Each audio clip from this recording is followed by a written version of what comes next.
So to the first question about Iman weakening day by day, how do we prevent it? Well, the reason why Iman weakens, and one thing we need to know about Iman is it is something that is, it goes up and down. And this is natural, that it's never going to stay completely constant. There's nothing completely constant, except for Allah subhanahu wa ta'ala. Everything else changes. No state is stable and unchanging.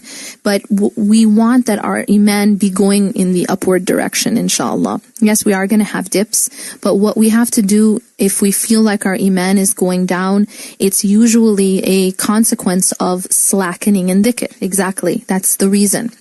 And so what you'll have to look at is where exactly in your routine are you slacking in dhikr. So remember, this was the advice that Allah subhanahu wa ta'ala gave to Musa alayhi salam. So we know that it's good advice. We know that there's very deep meaning in it. When he says, وَلَا تَنِيَ فِي ذِكْرِ, he's telling him and warning him not to slacken even. Not just don't remember me, don't even slacken in it. Because he won't be okay. He knows, Allah subhanahu wa ta'ala knows that Musa alayhi salam has this job, right? Has this mission. We all have a job, and we are not going to be okay unless we refrain from slacking in dhikr. So we have to look at in our life, where are we slacking in dhikr? First place you need to look is in your salah. Absolute first place is in your salah, the 5 daily obligatory prayers. And someone else made this point, and it's a very good point, that it is Allah subhanahu wa ta'ala noticed that when Allah gave us the commandment for salah, He gave us the commandment to pray throughout the day. When we were told to pray 5 times a day, it was at specified times, and those specified times are not all right before we sleep or right when we wake up, but rather all throughout the day. What's the purpose of that? Well, one of the reasons is that makes us continuously be remembering Allah throughout the day. That we never have a period of time that's too long where we are not remembering Allah, because it's kind of like, you don't take 500 breaths really, really quick and then go, 3 minutes with no breaths, because then you wouldn't get enough oxygen, right?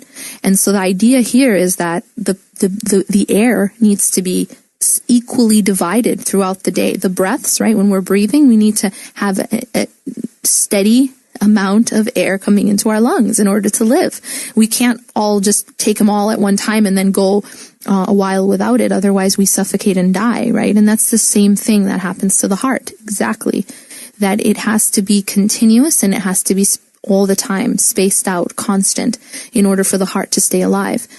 So I would say that if you feel your Iman going down, you need to look at where is your dhikr slackening. And that's the reason, because that's the reason that your Iman is going down. That's the reason for your problem. So if you look at your salah and your salah is in order, you're praying and you're praying on time, and that's extremely important that it has to be on time as well, the 5 daily prayers. If that isn't happening, then you know right away where your problem starts. That's where you have to start to solve the problem. If you have that, then you look at, okay, well, where else am I maybe slacking in my dhikr? Perhaps maybe you're not reading Quran regularly, or perhaps you're not remembering Allah subhanahu wa ta'ala throughout the day and other times, either through the, azkar. And Allah subhanahu wa ta'ala, in the example of His Prophet sallallahu alaihi wasallam, if you pick up a dua book, like Fortress of a Muslim, Hisn Muslim, or Ma'thurat, or any of these compilations, you'll find there's a dua for almost every movement that you make. There's a reason for that, right? I mean, this isn't just for no reason. The Prophet sallallahu alaihi wasallam was remembering Allah at every moment.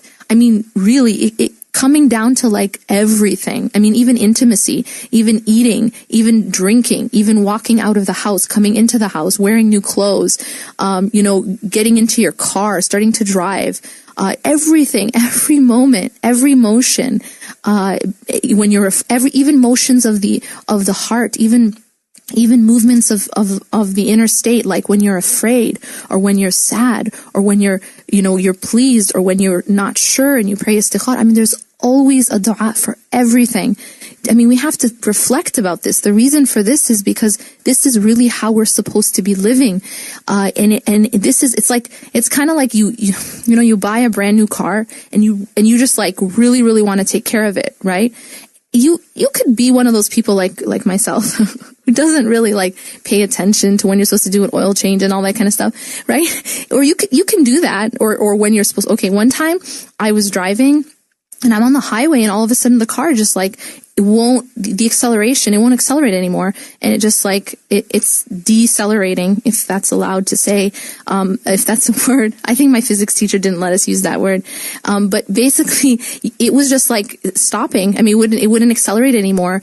And what ended up happening, the reason this happened to my car, is because the timing belt broke. And apparently you're supposed to change the timing belt at a certain number of miles, and I didn't know this.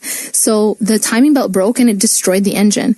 So the idea here is that there is a certain way to take care of the car if you want it to run properly, and you have to keep up with it, right? Or you can be one of those people who slackens in taking care of the car, but then there's consequences. I mean, that's the point. And again, sometimes these things might be optional, but at the same time, if you want to take care of that car and you don't want the car to break down, you need to be doing that. And the more that you're up with the maintenance of that car, the more you take care of that car, the better it's going to run, and the less likely it is to break down when you really need it, right? So this is the same thing with our inner state, with our hearts, is that, you know, if you really, I mean, we have these du'as, we have these supplications for the morning, for the evening, for after salah, for like every motion that you do when when you get married, when you everything. And so if you really want your heart and your soul to be in like top condition working, you need to use these things. You need to do these things. You need to use these adhkar. They're there for a reason.